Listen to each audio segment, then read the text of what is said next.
صباح الخير او مساء الخير حسب انت بتشوفني في اي وقت.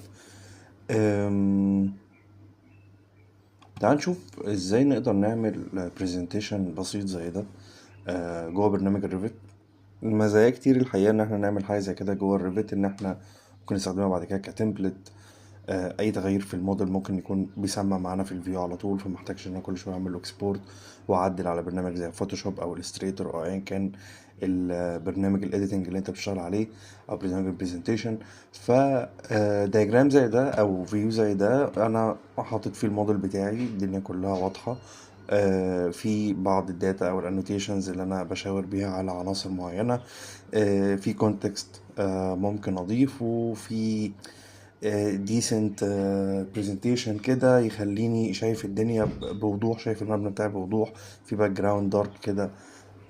يعني مديها بشكل برزنتيشن كويس، الانوتيشنز الوانها تمام. فتعالى كده نجرب نعمل حاجة زي كده.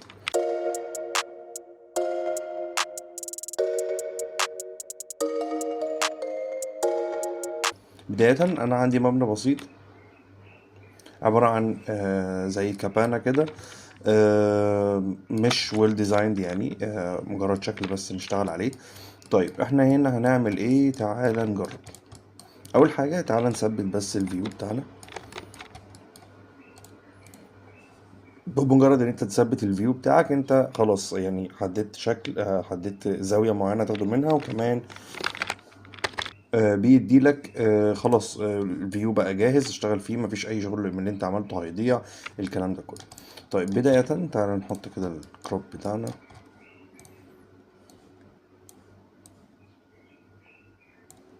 خلاص انا ده كده بالنسبه لي تقريبا المساحه اللي انا هشتغل فيها. ببتدي ان انا اركز عليها. خلاص انا تمام. ماشي. في او فيزابيليتي جرافيكس. هختار كل الكاتيجوريز بتاعتي واديها في الباترن نفسه. اختار ان هو يبقى سوليد باترن عشان يديني سوليد فيل، واختار اللون الازرق اللي انا محتاجه. اوكي ابلاي. تعالى كده نشوف الدنيا راحت لفين. ادي كل الاليمنتس تقريبا ما عدا بعض الاليمنتس، وهنقول ازاي نقدر نخليها تاخد اللون اللي احنا محتاجينه، وممكن نبقى نستفيد في حاجة تانية بعد كده ليه بيعمل كده اصلا. طيب كان هنا فاضل لي ايه؟ فاضل لي ان انا بس اعمل الباك جراوند بتاعتي. هي تقريبا هتبقى بنفس اللون. فمن الجرافيك ديسبلاي اوبشن هنا اجيب الباك جراوند واخليها جريدينت. ليه جريدينت؟ لان انت عندك السكاي بتثبت لون، وغالبا ده بيبقى لون الارضيه. في الايمج انت بتختار ايمج، احنا عايزين جريدينت، وهنتحايل عليه ان احنا نختار التلات الوان جريدينت نفس اللون، بس كده هيديلي لون ثابت في الباك جراوند من ورا. اوكي تعالى بقى نلغي شوية حاجات اللي ظاهرة معانا، زي مثلا في الانوتيشن عندنا السكوب بوكسز اللي ورا، وعندنا الليفلز مش محتاجينها دلوقتي. ابلاي. خلاص ده كده بالنسبة لي لغى كل اللي انا مش محتاجه. طيب عندنا ايه تاني هنا؟ عندنا تعالى كده نرجع للاساس بتاعنا، ان احنا عندنا بعض التكست موجود. احنا ممكن اصلا نقول هنكتب التكست ده ازاي. ان انا من annotation هجيب عندي هنا التكست بيبقى مفتوح، فممكن اكتب التكست اللي انا عايزه مثلا. وممكن كمان كوبي كده ونكتب مثلا، وانا ببقى مجهز عندي الفاميليز بتاعت الخطوط اللي انا هبقى محتاجها او بكتب بيها بشكل مستمر، واطلع منه السهم اللي بيشاور لي على العنصر اللي انا عايزه. بعد ما جهزت كل التكست بتاعي تعالى نشوف احنا محتاجين نهايلايت على ايه. انا مثلا هنا محتاج ان انا هايلايت على الوودنج كلادنج، فانا ممكن اخد الوودنج كلادنج ده اقول له والله انت اوفر رايد، لان هو عنصر في الفيو ده، بس انت ممكن تاخد دوبليكيت من دوت وتهايلايت على عنصر تاني. فممكن اختار بقى لون كونتراست مع الدارك بلو اللي احنا اخترناه ده. اختار مثلا حاجه زي الجولد دوت. ده بالنسبه لي بقى كويس. احنا عندنا الكلادنج ده محتاجين ان احنا نقول مثلا ممكن هنا العب في ده شويه، اقول له والله انت زي ما انت، ولكن تعالى انا هديله هاتش خشب مثلا. كده، واقول له والله انت بقى في الباك جراوند بتاع السوليد فيل ده نغمقك شوية كده، نقول له مثلا ابلاي، والله ممكن نغمقه شوية كمان. فكده اديت احساس بالتكتشر بتاع الخشب اللي انا محتاجه. ماشي، طبعا موضوع الالوان ده انت وذوقك. طيب فاضل لنا ايه في الالوان؟ لسه ما اتظبطش. فاضل لنا الهاند ريل. الهاند ريل للاسف احنا هنعمله عن طريق الفلتر. فالفلتر انا اوريدي مجهز عندي هنا فلتر، تعالى برضو نبص عليه كده نشوف الفلتر ده عبارة عن ايه. الفلتر ده انا بقول له ان في الريل امسك الريل بكل المشتملات بتاعته اللي اسمه كذا، ده اسم الريل بتاعي اللي هو التايب نيم اسمه كذا، وكل مشتملاته هتعمل فيهم ايه. هقول له والله انت هتخليهم لي بنفس اللون بتاع المبنى، بالاوفر رايت بتاع المبنى. خلاص هو كده اتلون معايا، الدنيا بقت تمام.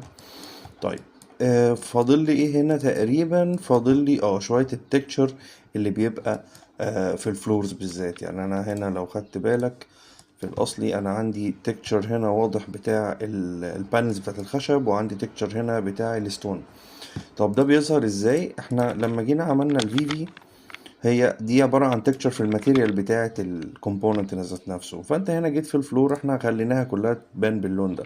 ففي الفلورز بالذات هقول له لا، كلير اوفر رايت، معلش هات لي الباك جراوند هو الدارك بلو اللي احنا مختارينه، وهات لي هنا خليك لا لون جراي مثلا فاتح او حاجه. اقول له اوكي كده بدأ يظهر معايا.